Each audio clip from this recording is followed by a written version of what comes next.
Everybody likes to tell a story once in a while. People actually love stories, and it would interest you to note that stories have driven the entire communications aspect of what businesses do, what brands become, and what brands are actually becoming.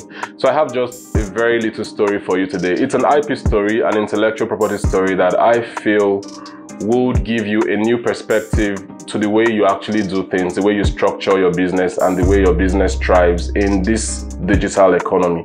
And of course, the first thing I would say is that I had the privilege of listening to, or better yet, watching Yahoo News yesterday, and it was a story about a tech engineer who stole, or who took, better yet, who took or who stole, actually he stole some very important codes and information from a tech company in the United States, and he went to China, and he's doing extremely well because of the shadow backing that he has in China. He's made a whole lot of money based on the carelessness of a certain company in the United States, and that's the main foundation for what I want to be talking about today. So this actually reminds me of the vulnerabilities that a lot of companies find themselves in. Companies are vulnerable. Companies don't have the right policies in place to be able to check who can actually access certain data, who can access certain trade secrets, who can access certain information, with that company. So there are a whole lot of loopholes that at the end of the day is costing companies millions of dollars in losses. So it's really important that companies must begin to move beyond just the talk. They have to start walking the talk.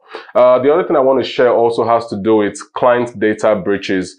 If you're a fintech company or you're a technology company, you would definitely, in fact, your business model is based on how you can mine the data that you've been able to access of the clients that you have.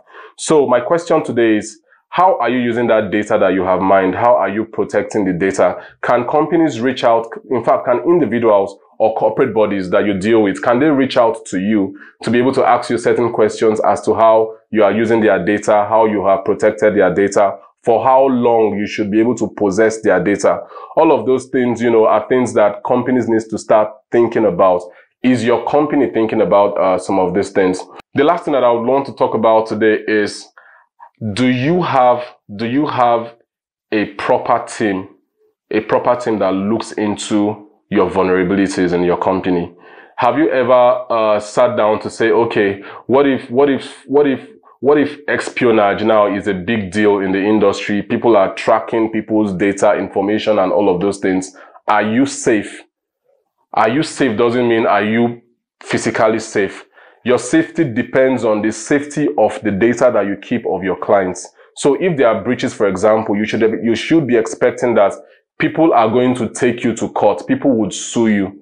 In fact, some people are even waiting for there to be data breaches in your company so that they can take advantage of those breaches to be able to put you into that mess that you've been trying hard not to prevent. And trying hard not to prevent simply means that you have nothing in place to protect your clients. You have nothing in place to protect your company. You have nothing in place. In fact, you are naked. Your company is naked. I want to just tell you that if you are that company that doesn't have an IP plan, an IP strategy, you take intellectual property for granted because you think that, oh, it doesn't matter. There's this Sabinus thing going on, I think last week and all that. I don't want to dwell on that. If I have the time, I'll create a video on that specifically. But the point I'm trying to make basically is that prayer is not a strategy. That you are doing morning prayers in your office. You have a mosque beside your office. People are praying there. You have a church. You are doing morning devotion in your organization. It doesn't mean that you would not come under the attack of people who are hell-bent on breaking your codes, on breaking all the protective strategies that you've actually put in place. So the next 4 questions, listen and listen good. Does your company have an intellectual property plan? That's question number 1. For tech companies who have access to a whole lot of data, how do you protect yourself from data breaches? That's question number 2. Are you a boss that is free with your phone or your laptop, your electronic devices? Do you just drop things anywhere? Do you have certain codes, to be able to access certain aspects of your laptop? Do you have a shutdown system? Do you have all of those things in place? That's my 3rd question. Then, does your company have a policy on the use of electronic devices? Or is just a free-for-all? And the last thing I would want to say is prayer at the workplace your most potent strategy?